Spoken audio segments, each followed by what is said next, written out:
नमस्कार मित्रांनो मित्रांनो तुमच्याही सर्वांच्या 10वीच्या परीक्षा आता संपल्या आहेत आणि आता सर्वात मोठा प्रश्न तो म्हणजे 11वीला सायन्स घ्यायचं तर काय तयारी करावी लागेल.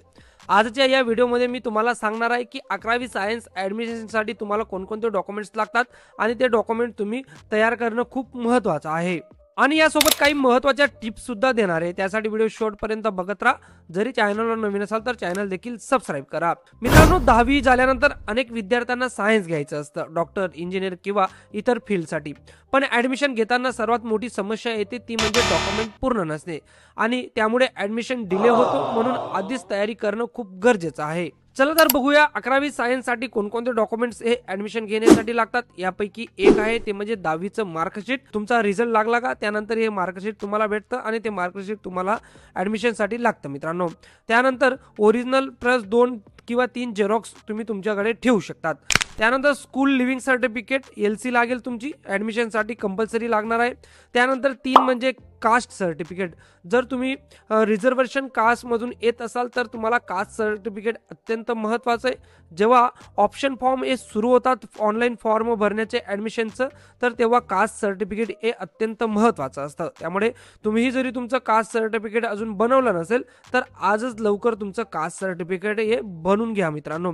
त्यानंतर 4 नंबरचं डॉक्युमेंट आहे ते म्हणजे नॉन क्रिमिलियर सर्टिफिकेट, जे की OBCसाठी हे कंपल्सरी लागत असतं. तुम्ही जरी OBC कास्ट रिझर्वेशन क्रायटेरियामधून येत असाल आणि किंवा त्या क्रायटेरियामधून तुम्हाला ॲडमिशन घ्यायचं असेल तर तुम्हाला नॉन क्रिमिलियर सर्टिफिकेट लागणार आहे. त्यानंतर तुमचं आधार कार्ड लागेल.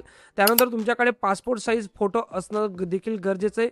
5 किंवा 10 मिनिमम पासपोर्ट साईज फोटो तुमचं बनवून ठेवा मित्रांनो. त्यानंतर तुम्हाला रहिवासी पुरावा म्हणून डोमासाईल सर्टिफिकेट लागेल, जे की काही कॉलेजमध्ये लागतो किंवा तुम्हाला ऑनलाईन जेव्हा तुम्ही रजिस्ट्रेशन कराल तर तेव्हा सुद्धा हे डोमासाईल सर्टिफिकेट तुम्हाला लागू शकतं. आणि त्यानंतर 8 नंबरचं डॉक्युमेंट ते म्हणजे इन्कम सर्टिफिकेट, जे की तुम्हाला अत्यंत महत्त्वाचं असणार आहे स्कॉलरशिपसाठी. तर मित्रांनो एवढे 8 प्रकारचे जे डॉक्युमेंट आहे तर ते डॉक्युमेंट तुम्ही रेडी करून घ्या. आता लवकरच 10वीचा रिझल्ट लागेल आणि 10वीचा रिझल्ट लागल्यानंतर तुम्हाला 11वी सायन्स किंवा 11वी कॉमर्स आर्ट्स यासाठी जी ॲडमिशन प्रक्रिया आहे तर ती ॲडमिशन प्रक्रिया लवकरच सुरू होईल मित्रांनो. येणाऱ्या 1-1.5 महिन्यात ही सगळी प्रक्रिया राबवली जाईल. त्यामुळे हे डॉक्युमेंट जरी तुम्ही अजून बनवले नसेल तर आजच हे डॉक्युमेंट बनवून घ्या. त्यानंतर सर्व डॉक्युमेंट आधी स्कॅन करून PDF मध्ये सेव्ह करा. गुगल ड्राईव्हमध्ये बॅकअप ठेवा. ॲडमिशन पोर्टलवर रजिस्ट्रेशन वेळ तुम्हाला चांगल्या पद्धतीने हे डॉक्युमेंट वापरता येतील. त्यानंतर चांगल्या कॉलेजची लिस्ट आधीच तयार करून घ्या. ज्या कॉलेजमध्ये तुम्हाला ॲडमिशन घ्यायचं असेल किंवा जी जवळची तुमची कॉलेज असेल जी तुम्हाला सोयीस्कर पडणार आहे. त्यानंतर मेरिट लिस्ट रेग्युलरली चेक करा जेव्हा तुम्हाला रजिस्ट्रेशन प्रक्रिया सुरू होईल. आणि कट ऑफ मार्क्सची माहिती ताबडतोब घेत राहा मित्रांनो.